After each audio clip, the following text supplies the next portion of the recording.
Gold trusted gold buyers మీరు తాకట్టు పెట్టిన బంగారాన్ని విడిపించి ఈ రోజు ఉన్న మార్కెట్ ధరకు కొనబడను. సంబంధించినటువంటి ఆడబిడ్డలను కోరుతా ఉన్నాను ఈరోజు మీరు ఇచ్చినటువంటి ఏ హామీ అమలు చేయకుండా పొదుపు సంఘాలకు ఏం చెప్పారు? పావుల ఓటు ఇస్తామన్నారు. ఈరోజు పొదుపు సంఘాలకు నరేంద్ర మోడీ గారు 20 లక్షల వరకు కేంద్ర ప్రభుత్వ ఆధ్వర్యంలోని బ్యాంకుల నుంచి ఈరోజు లోన్లు ఇస్తా ఉన్నారు. కానీ కాంగ్రెస్ పార్టీ పావుల వడ్డీ బ్యాంకులో జమ చేస్తానన్నారు. ఏ ఒక్కరు కూడా జమ చేయలేదు.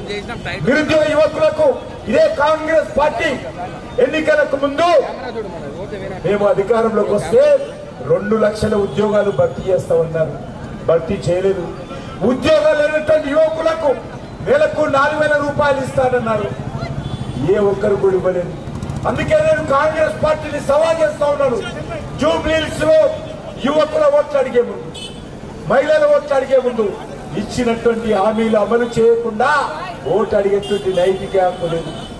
అంతేకాదు విద్యార్థులు చదువుకుంటే 5 లక్షల విద్యా భరోసా కార్డు ఇస్తా అన్నాడు. ఏ ఒక్క కార్డు ఈ తెలంగాణ గడ్డ మీద ఇవ్వలేదు కాంగ్రెస్ పార్టీ.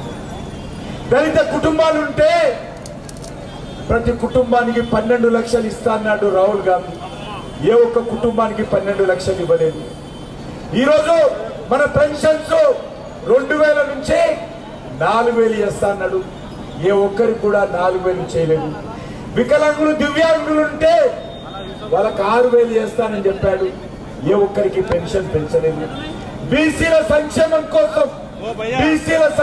కోసం రాహుల్ గాంధీ రేవంత్ రెడ్డి ఏం చెప్పాడు? ఆ రోజు మేము అధికారంలోకి వస్తే 1,00,000 కోట్లు ఖర్చు పెడతామన్నారు.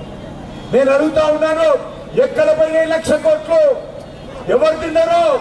ఎక్కడ పెట్టారు? ఈరోజు రాహుల్ గాంధీ చెప్పాలి, రేవంత్ రెడ్డి చెప్పాలి.